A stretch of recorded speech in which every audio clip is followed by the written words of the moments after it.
A lot is going on in the world, including talks of peace in Ukraine and all along those lines. So we'll see what happens and what people have to say about that and who joins us and all along those lines.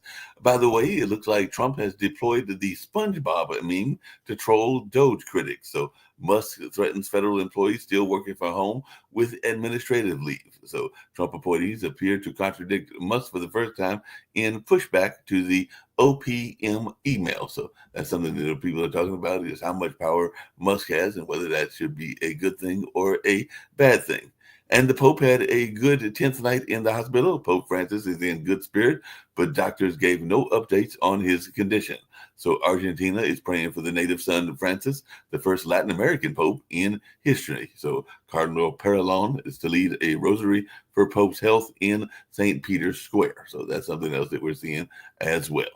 And as Russia war reaches a milestone, Ukrainians count their blessings. So 3 years into the Russia-Ukrainian war, Trump ushers in a new world for Putin. So definitely it looks like folks are trying to figure out what's going on in that space and how Trump will handle this particular conflict.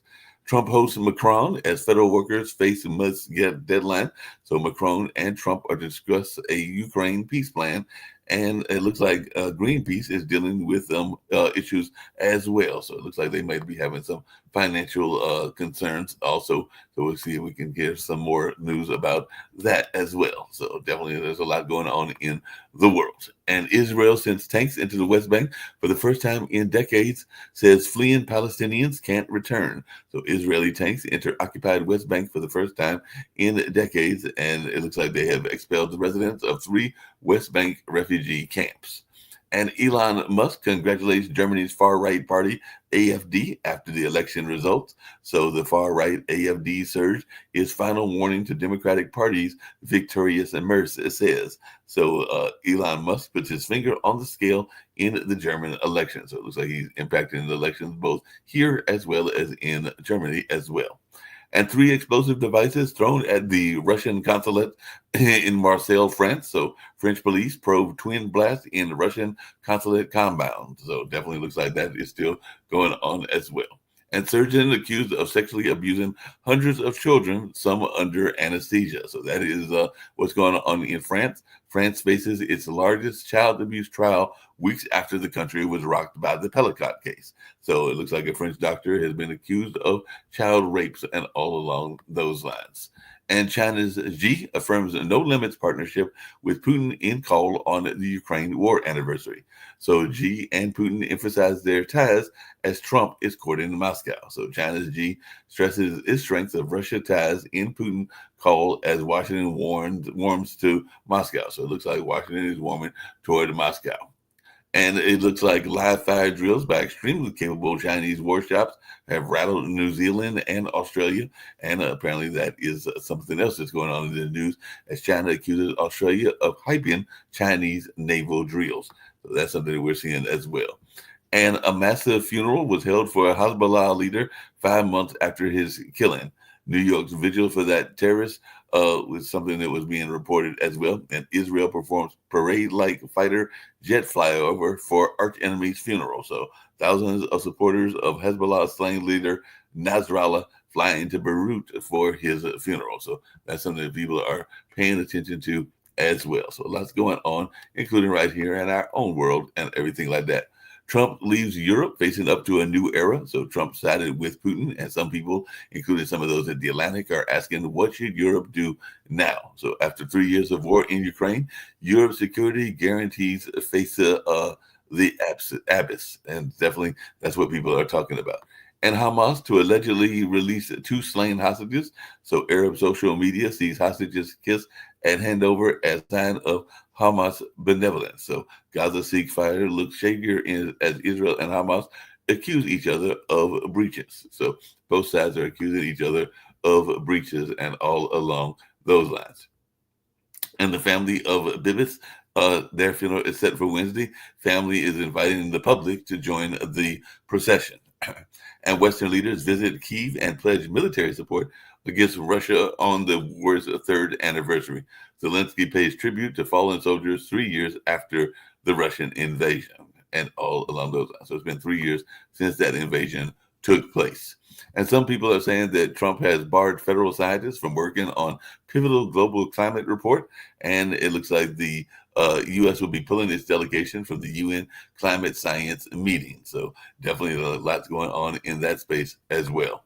And government-led internet shutdowns hit a record high last year in 2024. Conflicts triggered globe's highest rate of internet shutdowns in 2024, according to the NGO. And India saw the second highest number of internet shutdowns in that year. So a lot of people are concerned about what's going on with their internet, and particularly with cyber terrorism and things along those lines. Kenyan police officer sent to Haiti to help rein in violent gangs is killed in fighting. So Kenyan police officer was killed confronting gang members in Haiti, and that was reported earlier today as well. So definitely a lot's going on in the world and all along those lines.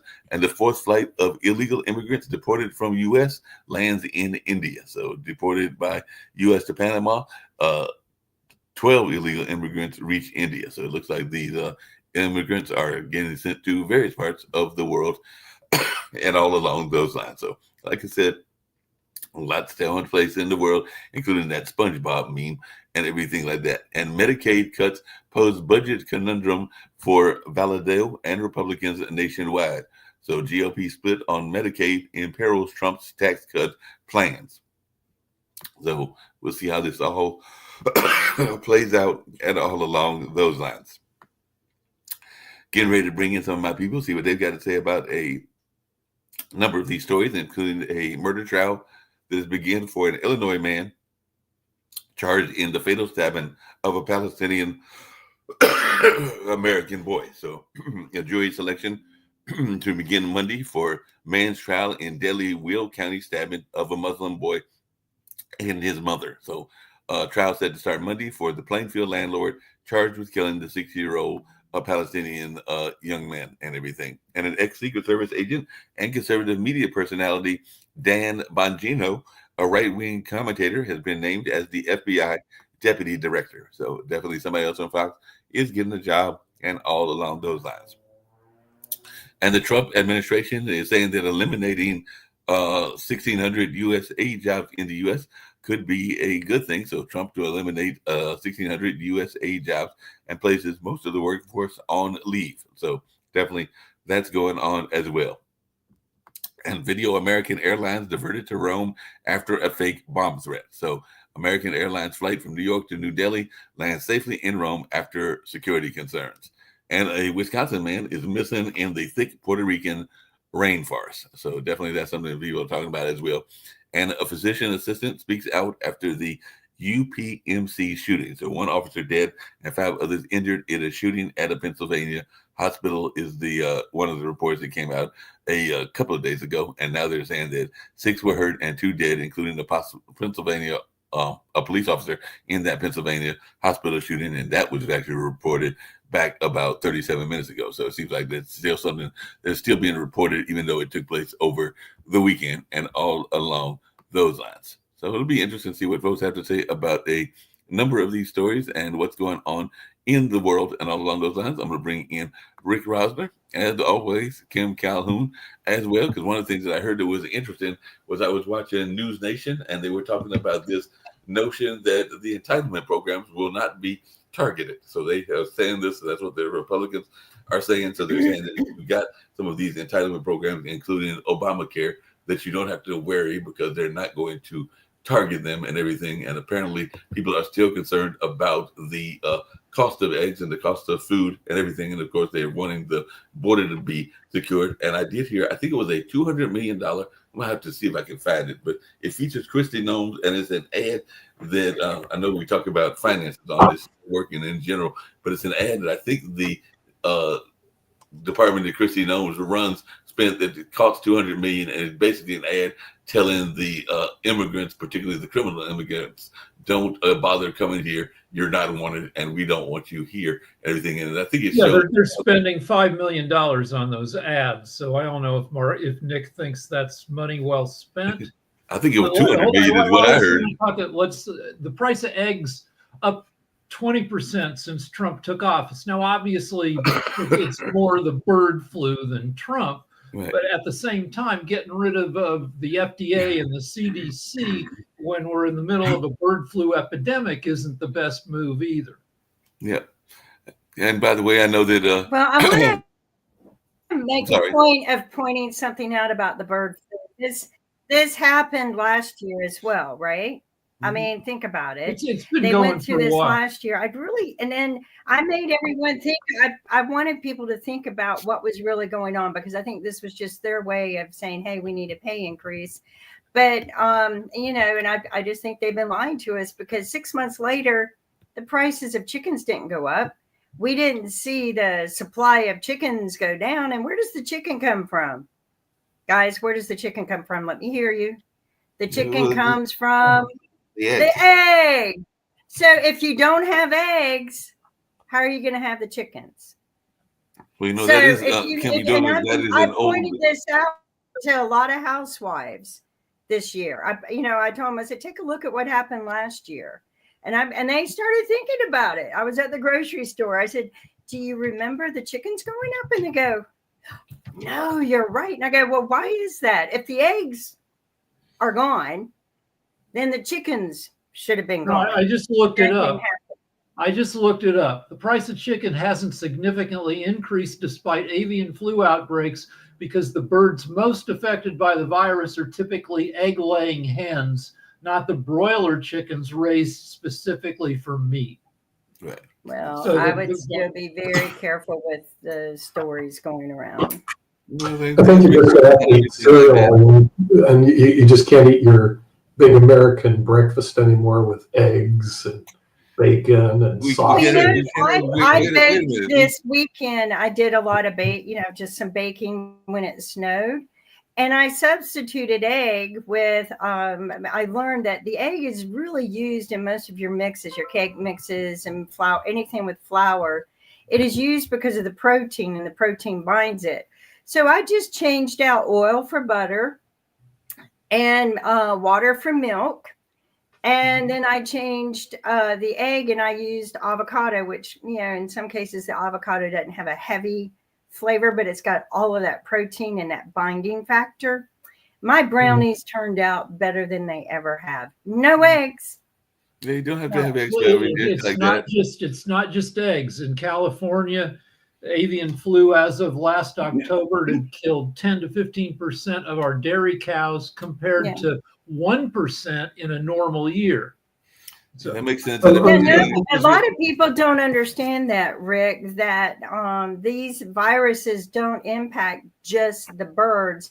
It impacts livestock in general. And they have a lab in China that our friend Gates has funded for years, and then actually did a big funding just before COVID, that test for the viruses in poultry and livestock, as they call it. They say poultry and livestock.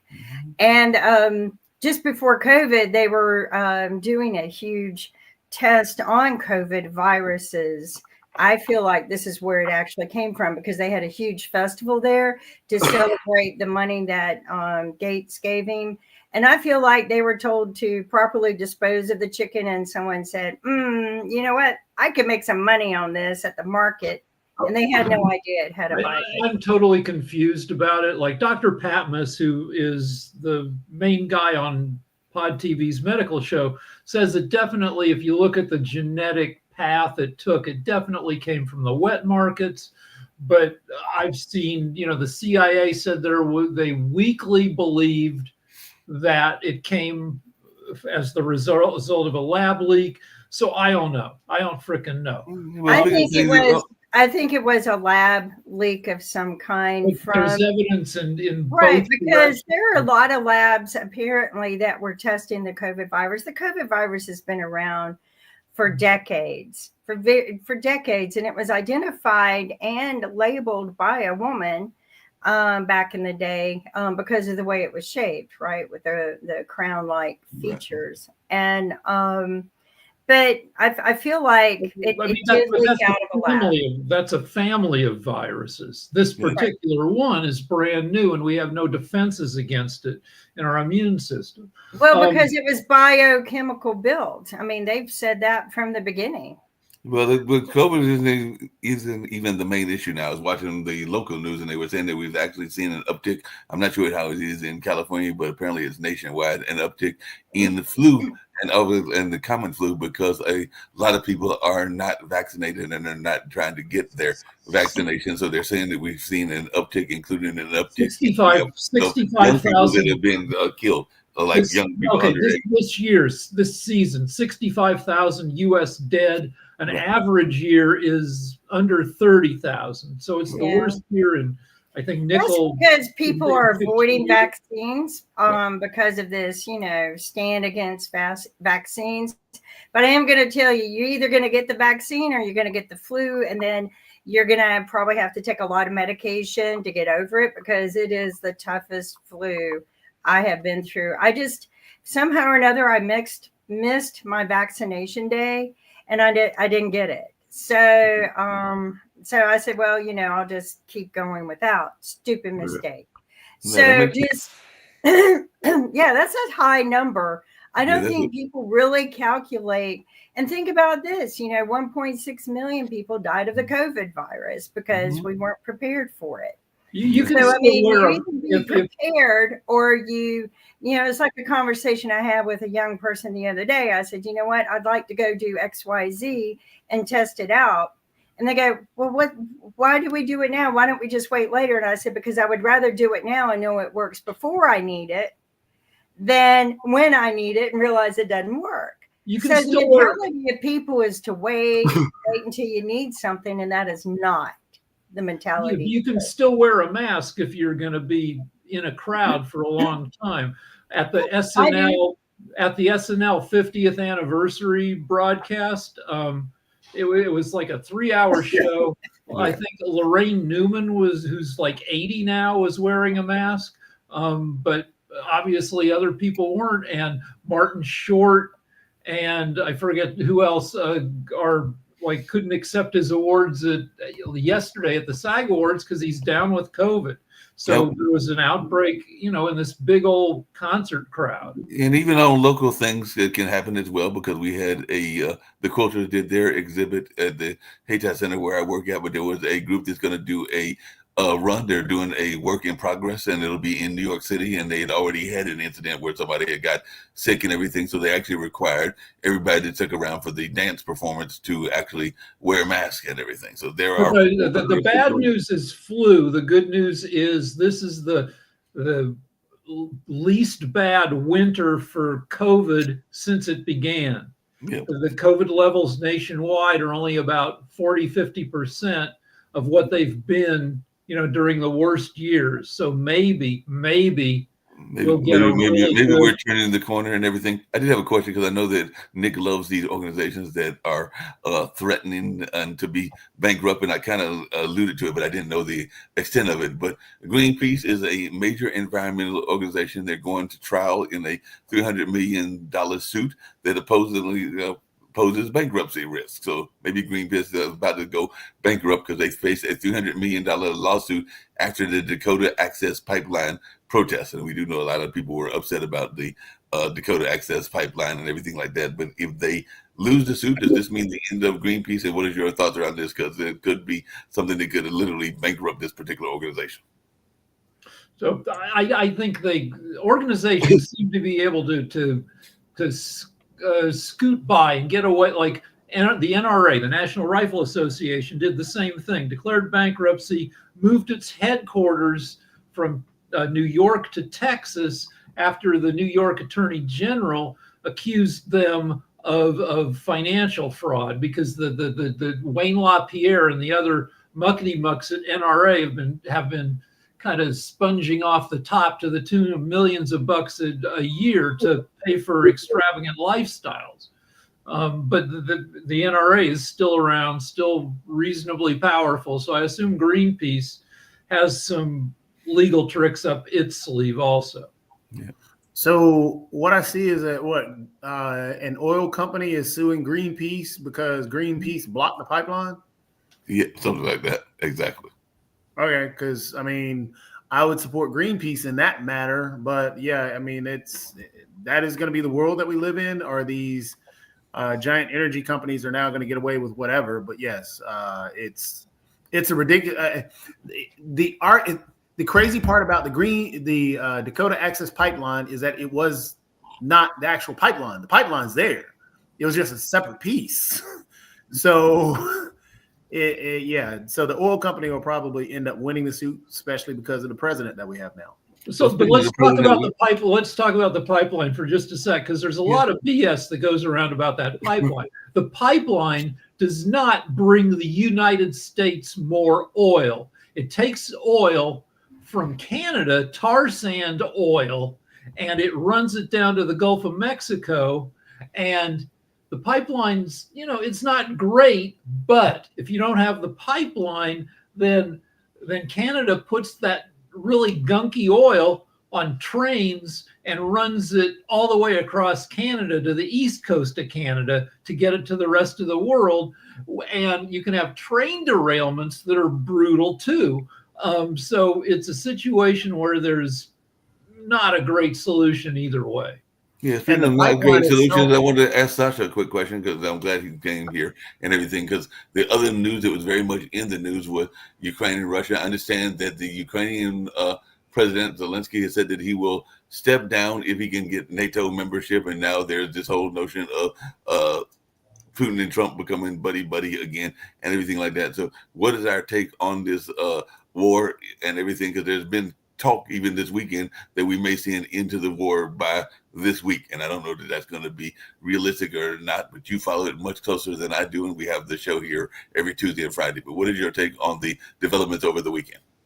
Let's start with the fact that today is exactly 3 years ago when Russia started its aggression against Ukraine. And there is one country in the world that does not recognize Russia as aggressor. The name of that country is United States of America. They declined to recognize as Russia is aggressor in this war. Now, if one thing when you're saying that election is stolen, so you're fighting for your own political life, and so even if it's 100% wrong, but that what you keep saying, that's your own business. But when you are saying and committing all country to deny the obvious fact that the Russia was aggressor in that war, that's really something else. And I'll tell you is I see there will be no peace this week and next month and even all this year. There will be no peace. There is no grounds for the peace, because the goal of Russia is complete control over Ukraine, either by completely defeating it and killing everybody or somehow, or that Ukraine will capitulate and they will install their own rulers there, and it will be basically just a sort of Russian territory. Putin is far away from reaching this goal. Ukraine's goal is to defend its territory, get back all the territories that they lost, and they are not close to. They can achieve that, but they're not close yet. There's a lot of hurdles. So neither country is achieving anything by peace. that peace cannot be guaranteed by anybody in the world because nobody wants to do it. Because of course, if US wanted to do it and some European countries, yes, they could guarantee peace, but nobody wants it. US says that there will be no grounds of US soldiers on Ukrainian soil. So if that's a position that European countries will take as well, then where is the guarantee? So Ukraine will agree to some kind of a peace, which will be broken in the next, I don't know, 3 months, 6 months, 9 months. You can guess. Anything works. And now, speaking about Trump, negotiation genius, in his first cadence, he was negotiating and traveled to meet the North Korean leader, Kim Jong-un. What was the end result? Okay, what did he achieve by doing all that? Zero, nothing, absolutely. And there are many other examples about the same thing. It's no results. He's not a very good negotiator, by the way. All he's doing, he's using all might of the United States to attack a country, whether it's Greenland or Canada or Denmark or now Ukraine, and saying that, you have to agree to sign this paper, and if not, then we are going to do this. What did he do? Canada is now developing the nice business of selling their very rich resources to Europe. Trudeau was I think he still is in Europe, negotiating all new contracts for Canadian oil, gas, and by the way, high-tech products. Canada is a quite developed country in high-tech, so they were always playing a second fiddle to US in that respect, but not anymore. Now, Canada is going to compete with US any way they want. There is ongoing boycott in Canada of buying any American products, whether it's food products or cars or just name it. Period. There's people are selling their properties, at least Canadians, as I know. They're selling their properties in Florida or elsewhere and getting out of US. So what Trump has achieved by this furious threats of tariffs and other things, he is not working in the interest of American people.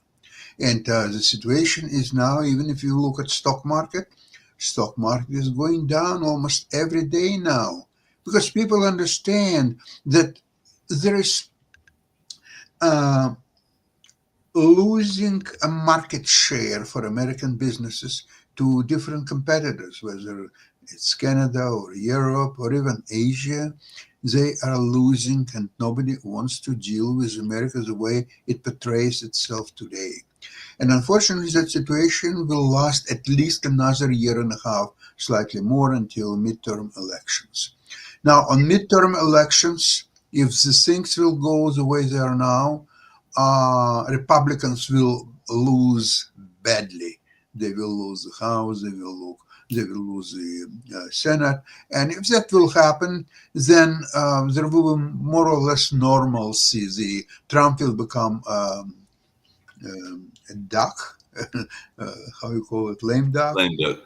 Yeah, lame duck. And so and he will get on until the next election, presidential election, 2028. And we'll see if he's still alive. So maybe he's now talking about the second consecutive term. So what he's saying, yeah, it's second term, but they were not consecutive terms. So therefore now he wants to have 2 consecutive terms, and American people really want that, and so on. We'll see how much American people want it. I doubt it a lot. Yeah, we'll see how this all plays out, because there is talk of him having other terms. I've even heard some Substacks and other kind of articles where they talked about him declaring himself king and all along those lines. And apparently he's even made some jokes about it and everything. So it'll be interesting to see how this all plays out and whether people actually believe it or not. Hey, Kim, I had a quick question for you along those same lines, because it seems like the alliance is starting to fall apart and everything, because Musk was definitely doing these directives toward the federal employees, but now some of the new hires are actually telling people to ignore the directive, because I think that Patel told people to ignore the directive, and all along those lines, even though Musk initiated this directive about what he's going to do with people having to justify their job. It seems like Patel, who has been hired to run the FBI, basically told his people, ignore that. Musk doesn't have the control to do that. So are we seeing some division in the Trump camp? And this is for anybody. I think you're going to see a continued growing division, but I'm not in there and I'm not reading the emails. I have watched some attorneys come and give advice to people on social media, telling them don't pay attention to it. It's just a stupid email. And then you have him twittering, but he did not, according to the resources that I have had contact with, he did not give this notice in the email. Therefore, that directive on Twitter or X or whatever stupid social media site that is had no impact on the email that was sent or the directives that were enclosed in the emails that these people got. I just think that they're being reckless, right, Sasha? A quick question: under what authority he can do these orders, even if you didn't do it in an email form? Under what authority? Who is he? So you have expressed authority, explicit authority. You know, you have several layers and levels of authority. And I think that that's never been defined, but he's under the authority of Trump to do whatever he wants, which, you know, we see as lawless and reckless right now. My thing is, you know, do we step back and just let them run amok with like chickens with their heads cut off? Or, you know, do we start stepping in and saying, slow down and let's, you know, do some analysis? Because honestly, when I look at one of the biggest mistakes they made is the hiring freeze and then the layoffs in TSA. That was an impulsive act that the reaction and the ripple effect is causing some major, major dangers in human life. I mean, we just had another plane have to have an emergency, come down. And I'm not going to say every plane's going to crash, but if you've been in the airports lately, it is complete, utter chaos. I'm literally sitting with an elderly woman who's got her ticket in her hand. She's been sitting for over an hour waiting for her flight because her ticket that she picked up at the counter said be at this gate at this time. But they didn't announce it over the radio that gate had been changed for her. You have to constantly, if you're not, and it wasn't text to her, but she wasn't one of those to get the text. She had her ticket. So when I sat down next to her for my flight, which had been changed 5 times, I'm sitting and watching the chaos of people constantly looking at the teleprompter and running back and forth. She said, I've been waiting for another, an hour and my flight's never been called. And I looked up at the teleprompter and I said, sweetie, you missed it.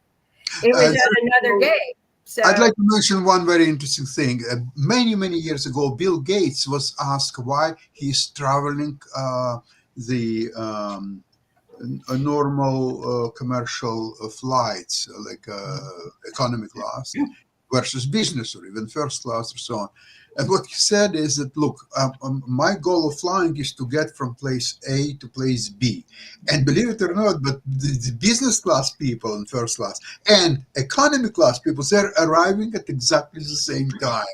So there is no benefit for me to travel in first class. Or business class. When first class goes down first. I want to tell you something that, let's see, my sister just came yesterday from vacation. She had a beautiful cruise and they get business class flights and 5 stars conveniences. But guess what? It doesn't help you because if the flight is delayed and you have to lie on the floor at the airport, so what is your 5 star vacation? Hey, So I had first class booked to go out to California because it was a long flight and it only cost me additional $100, which in that case, it was cheaper for me to fly first class than it was basic class and have to pay for my luggage. So yeah, sometimes I take those offers.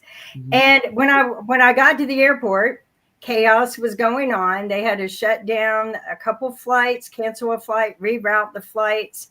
And by the time I got my final ticket, I was sitting in regular class. They did not treat me nicer. They didn't even want to give me my free luggage, even though I initially paid for first class. So, Sasha, you're right. It's about getting you from point A to point B. It doesn't matter. I don't pay the $10,000 upgrades going overseas. I think that's ridiculous. But I will pay for the $100 upgrade because it costs around $50 per luggage if you're checking luggage, and you might as well do that. But what I am concerned about is the merit of the people that Trump has appointed to be head of organizations where people's lives are dependent on them. And you can see a tremendous change in our airspace from the time that he appointed a person head of TSA whose only experience is an ex-Fox News reporter and a reality TV show actor for many years. He's a good actor. He's a great speaker. He can show empathy, but that's what he's done for years. And I don't think that is controlling our airspace, our airports, and to put a hiring freeze on an already overburdened industry. And then to start laying off, you're just causing more chaos because people are going, am I next? What am I doing? I need to go look for another job. The whole industry is being shut down. So why look for another job here? Where do I go? Yeah, you know what? You just caused chaos. There's chaos not just there, but also in the airspace safer for people. And what can we do to improve your job? He comes in with an axe and starts swinging. And he started swinging that axe and everything. But Toby was waiting, as was Rick, and I did see that there was Toby first. He's had his hand up longer. Yes. So I was just gonna point out to get back to what what initially started our discussion about the email and all this other stuff that got sent out. The problem, and this is where the Republicans play a great game. And we can make an analogy to chess, how this game is being played, and how we miss out on that game because we don't play that same, or people don't play that same game. Elon Musk right now is being set up as the fall guy. That's all he is. Because one, he was he doesn't know it. he was head of Doge, but now he's not head of Doge. Why can't he be head of Doge? Because now, once they brought it up under a government agency, he had to be vetted and everything else and actually put in charge by Congress. That wasn't ever going to happen. He also had to divest himself from all of his entities and controls. That hadn't happened, but he still supposedly has control dedicated directly given to him by Trump. Well, now all these things are starting to, we're getting that kickback. People are starting to find out. They messed around. Now they're finding out and feeling that pain. So now Trump is actually looking for that scapegoat. That scapegoat is Elon Musk.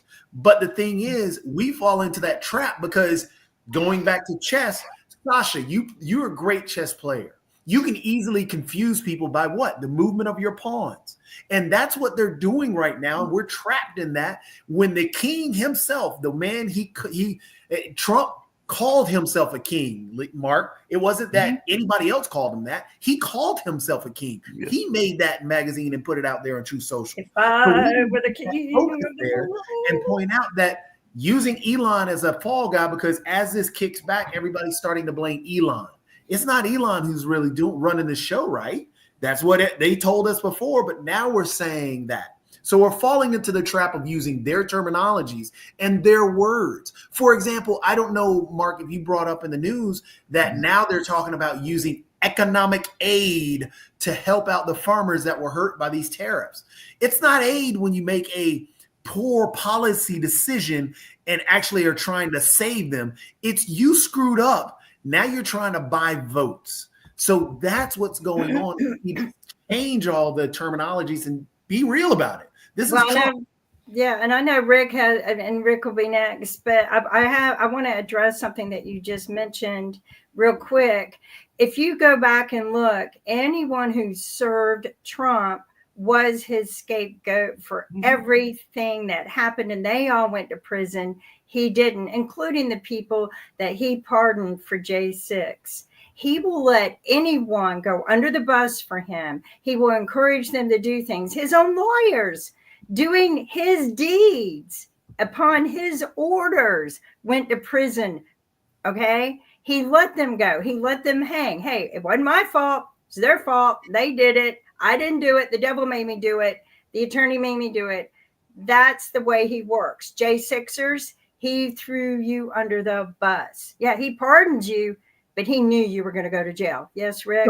So that email that Musk told all 2.4 million federal employees, do a report on what you did last week, send me an email or be fired. So a lot of union heads are saying, no, don't do that at all. But even if people do, that email address is public knowledge. It's been out there on Twitter. So they are getting flooded with all sorts of prank emails and FUE. I don't know how they would even sort it out to see whether somebody, so that's thing one. Thing two is, if you're going to fly right now, maybe take a look at when traffic is lowest and fly midweek, fly really early in the morning, really late at night, because maybe the traffic controllers will be less overworked. And also maybe you'll get a whole row to yourself on a plane, which is almost as valuable as flying first class, because then you can stretch out and have.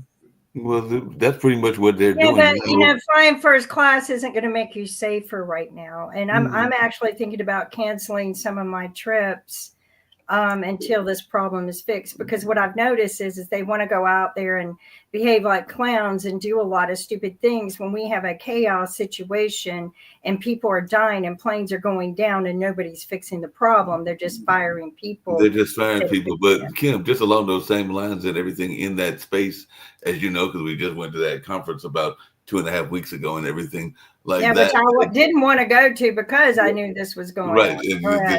But I was going to say that as the 4 flights that I was on for that trip and everything, that's what just about every plane said, was that they knew that there was less people flying, and they were basically telling you that you didn't have to necessarily even fly with your companion. So even if you were going with your wife, if you were married, they were like making jokes that you could literally separate yourself because they knew that they were not at full capacity. I think most of the planes had a capacity of several hundred. I just looked it up. The lowest traffic times are early mornings between 6 a.m., 11 a.m., and on Tuesdays and Wednesdays.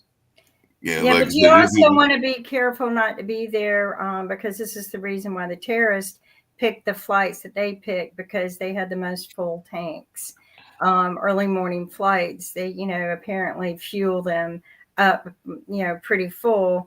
So there was a reason why the terrorists picked certain flights that day on 9/11, and a lot had to do with him. But I agree with you. Pick the time when air traffic is less. But that's not going to change the fact of whether that person in the controller is stressed out. And something else that I've been thinking about, and I think I discussed this with Jatovi, is could the systems be slightly or fully hacked?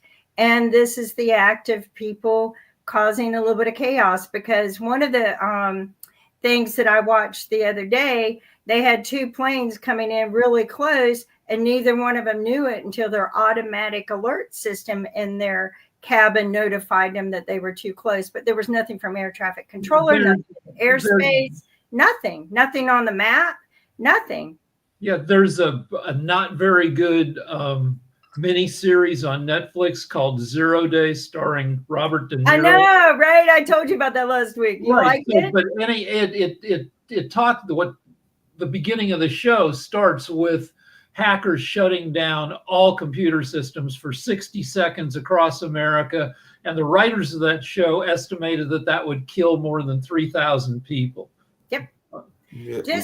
Just purely from EMT point of view, I always say, and it's already set up this way where they can do it very easily. The first thing you do is you take down the commanding communication centers. You take down all the phone networks. And, who has control of all of our phones right now? They're all outsourced to third world countries and other countries. All of our tier 1, tier 2, tier 3 is now in the hands of other countries. What does that mean? When you have that level of those levels of controls, that means that they can go in and take down all the phone lines.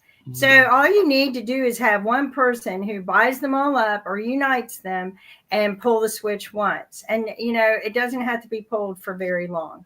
But Kim, this is nothing new, because if you follow the conspiracy theorists of 9/11 way back in 2001, several of them actually pointed out that they thought that's why the places that were targeted, because you were talking about the seat of the government being DC, the seat of finances in New York, and the seat of some of the other parts of our infrastructure. So they weren't trying to take the community. They weren't trying to take us down for war.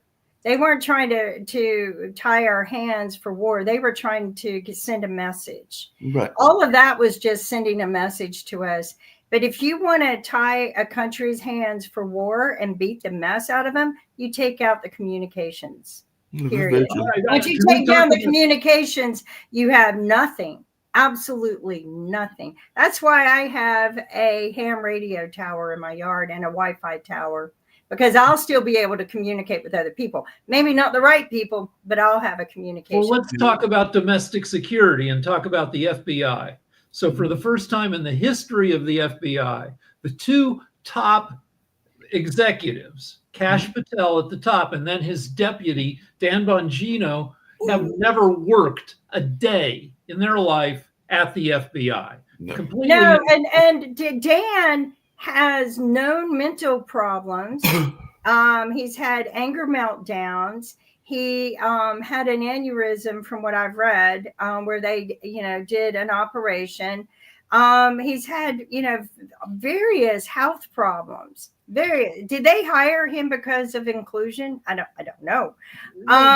Definitely not merit. Definitely not. If you look at Bongino, has the same look as Joe Rogan, as RFK Jr. Oh, they're all angry. They're all. But also maybe we know RFK Jr. is on supplemental testosterone, so he's got that hot, red, swollen, high blood pressure look. And they all are, have harassed or sexually harassed women. So, I wouldn't put it past anyone. Dan is really no candidate with his health issues, his mental health issues. You put somebody like that head of FBI, that's a little bit psychologically. They even called him a psychopath. Bongino, the only reason they hired him is because he's a right-wing extremist commentator, news commentator. Yep. He's a news commentator. Well, he was also one of the ones. Yeah, he was one of the ones who also was pushing the stolen election stuff really hard. He's a news commentator. That he's a mouth. All they're doing is hiring social media influencers to do their deed. That's it. In every way possible, this country is less safe than it was just a few months ago, because not only with the head of the FBI, not only with there was an image where it showed the Joint Chiefs, which he fired 2 of the Joint Chiefs. Right. And remember how crazy, how interesting it is? The only 2 in that image that were a black man and a woman, you know who he fired? The black man and the woman. And he hired 2 white men to replace them. Oh, yeah. So did anyone watch the 60 Minutes? I will advise you to try to go out and watch it. I'm sure a lot of people are making copies of it. I tried to watch it this morning, and it was like it was being blocked. I had to go through several, and then finally I just went to the black market and got it. I hate doing that, but I wanted to see the show because I heard a lot about it. But it's all about why. And I saw someone ask this question, Why did they close down the CFPB? Why did they do this, and who benefits from it? And if you watch 60 Minutes, it's a good story. I already know, because the people that were being investigated are people like who own big corporations that have been scamming people, like the timeshare companies. And everyone, Trump Towers, they are partnered with timeshares. They are a timeshare company. Okay, it's been asked by people in other countries, is Trump here representing the U.S. as a president, or is he representing his timeshares? We can't tell the difference right now. But they closed it down because of who was being investigated, and that this organization has protected consumer rights for many, many years. Elizabeth, just to be clear, Warren, she started this to protect consumer rights, but they have been investigating even the people involved with many, many other things that are considered dangerous to our country. And that's the reason why they shut them down. Well, just to be clear, to those that didn't watch the piece, and I didn't watch it either, but it is it's the Consumer Financial Protection Bureau, because that is actually the acronym for some other federal agencies as well. So what Terry is talking about is the Consumer Financial Protection Bureau, just in case folks are wanting to go back and watch that particular piece, because they are the ones that are supposed to keep consumers protected and all along those lines. So a lot of if you notice, a lot of the closing, a lot of the firings, the mass firings, are all due to, anybody who's connected to Trump. The CFPB was closed because, banks are going to now take advantage of people and everything else, but also because there are other investigations that they were dealing in. Tesla was being investigated. Guess what? The group that was investigating Tesla closed. SpaceX was being investigated. Guess what? The group that investigated SpaceX closed. Anybody who's touching Musk is fired. So this is an extremely corrupt government. Weaponizing politics. Yep. This is everything. But everyone I talked to said, well, Biden did it. And I go, well, you know what? Okay, if you really believed he did, do two wrongs make a right. When are we going to stop this feud? Well, why don't we just stop it? Does two wrongs make a right? Is it right? And they go, yes, it's absolutely right. And everything. But I did have a question for Jacoby. Very far right. Very. I do have a question for Jacoby really quickly, and it's along that line, because there is an RNC former chair that has been very much, I think I sent it to you and I sent it to some other people, very much adamantly against what Trump and Musk are doing. He's actually saying that there are nobody at the gate anymore and everything like that. And he's saying that Elon Musk has been given absolute power. So I did hear what you said about that he's the fall guy and everything, but what is your take on the former RNC chair, Michael Steele? Because apparently Michael Steele over the last several days has been really going on tirades against the Trump administration. And he's saying that Trump has given absolute power to billionaire Elon Musk. So I was just wondering your take on that, because it seemed like you were saying that Elon's just going to be a fall guy at the end of the day. Yeah, he is going to be a fall guy at the end of the day. Michael Steele has been great. Michael Steele has been, I disagree with Michael Steele policies, but he's one of those conservatives because he's a moderate conservative. He's actually somebody that I could come to terms with and work out deals and figure out paths forward. Many moderate conservatives can. He's actually one that just speaks out. And because he speaks out, he has no place in the Republican Party. Same thing with, all the individuals that were on the January 6th committee. They're not going to be there. They're not. They cannot be. They won't be accepted in the Republican Party because the Republican Party is all Trump. Whatever Trump does, they've already started firing all the people who were investigating the J6ers and who charged them. The interesting piece is the fact that. And Kim, when you had brought up that, when people say, well, Joe Biden did this. And even when you come back and say, well, they don't care. No, the thing is, their whole goal was to get this man to be president and say that he's president. They don't care about anything else. All this stuff falling down, they don't care until it affects them. You know what?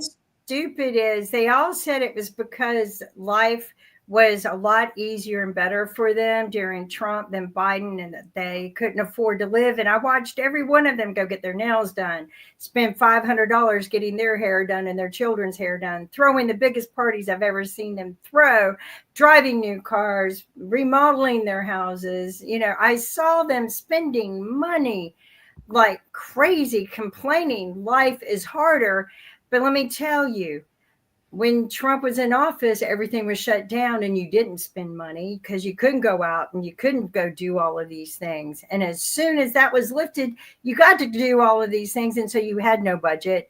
You didn't budget your money. You didn't control yourself. And so, no, financially, it was your fault. And this is why I tell people, if you're suffering financially, take a look at yourself first. Mm-hmm. But don't blame Biden or Trump. Although I do blame Trump for my problems. I do disagree with that because, yes, there are problems out there within the economy that, yes, some people can't. Gas prices. It is a burden on them. Right. For example, no, you had to go to gas prices. Right now, banks charge you an overdraft fee. A lot of people don't end up in overdraft. You know what? They're charged an extra $35. They may not have that $35. The Republican Party wants to lift that cap, let banks do whatever. The actual Democrat Party is actually fighting for that cap to be down to about $5. So there's a difference between parties and stuff like that. Here's a stupidity case. Yeah. The banks. They allow overdrafting, even people with mental issues, and you try to go to the bank and they go, no, not unless they do anything about it. But I have witnessed where they allowed overdrafting of a person of $3,000. Okay. They didn't even have $3,000. That's not the kind of income they have, but they allowed them to continue spending of $3,000, then charged them $30 for every transaction. And then you try to help this person who was just having a mental slip of time, had a mental problem at the time, and the banks won't work with you. But they should have never been allowed. And they didn't do it once. They did it 4 times. Okay. And I have a problem with that. And the banks, they were benefiting from this. And fortunately, finally, we were able to get the government involved to stop checks going to the bank account and fix the problem. But the thing is that bank probably made $3,000 off of the fees, Jacoby. Yeah, banks that's wrong. You're they right. make hundreds of thousands of dollars off of those fees. And honestly, that's what the CFPB was blocking. Yep. I know we CFPB was helping people who had problems, that couldn't get loans, who were struggling, who were trying to get ahead with things. And they were fighting the banks that were allowing the fraud. And now we got 3 minutes. Let's. Wow. Yeah. Okay. Hi, Steve. Hello, everybody. Sorry I'm late. Been crazy. I've been busy campaigning, so I'll be out of pocket until March of next year a lot. But I want to open up tomorrow with Ukraine, but I did want to extend my prayers to Sasha and all of the Ukrainians around the country and world.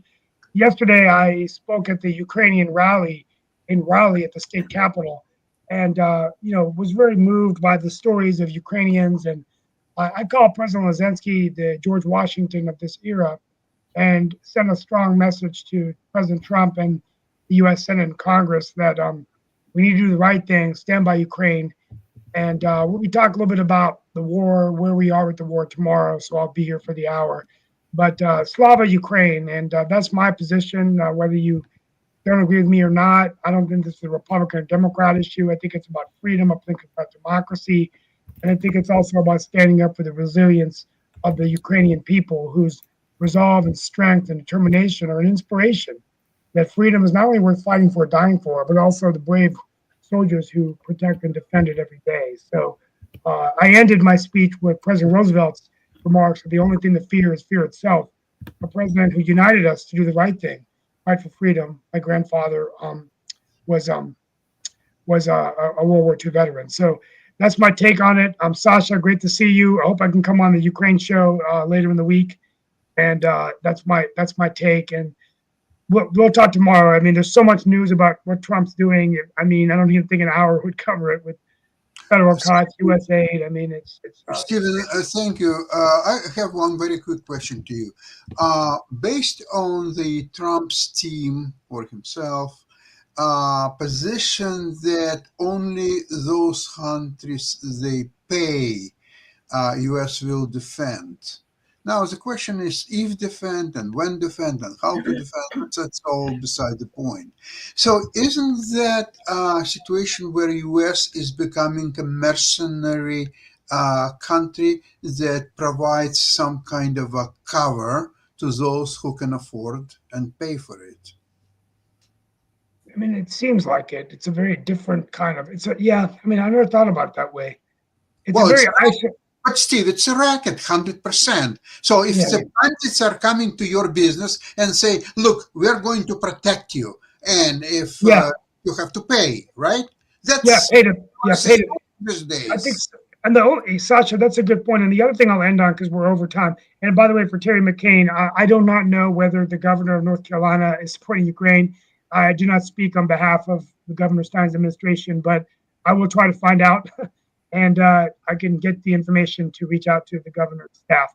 But with that being said, I'll end with this. I think it's a shift in U.S. For many years since World War II, the U.S. foreign policy was lift others up, the Marshall Plan, help rebuild Europe, and now Trump is like America first.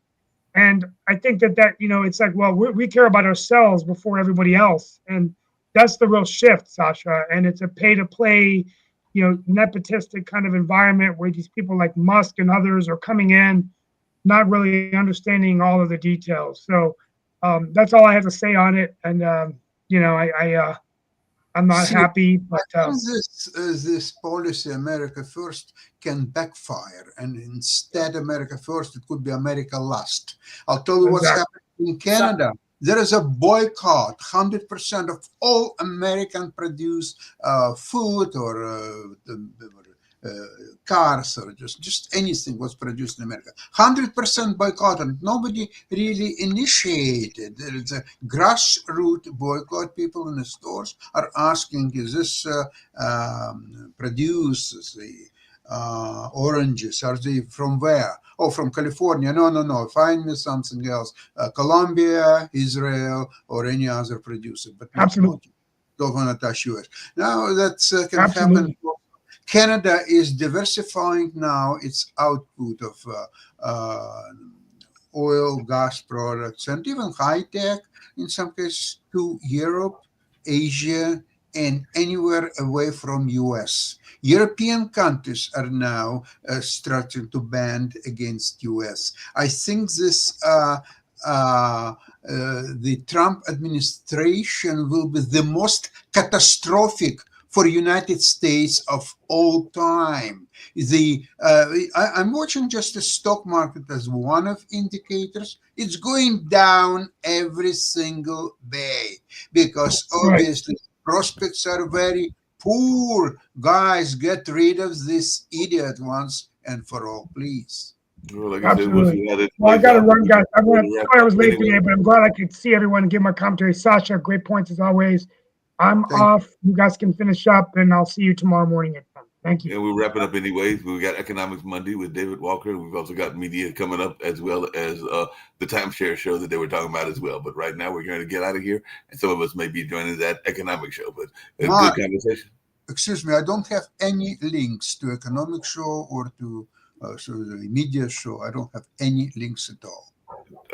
Nick says those out, but I'll grab them and I'll send it to you. So if you want to sit down after I end this stream, we'll make sure that both you and Jadobi have those. So let me end the show and then I'll make sure that you get those links. Okay, waiting. Thanks.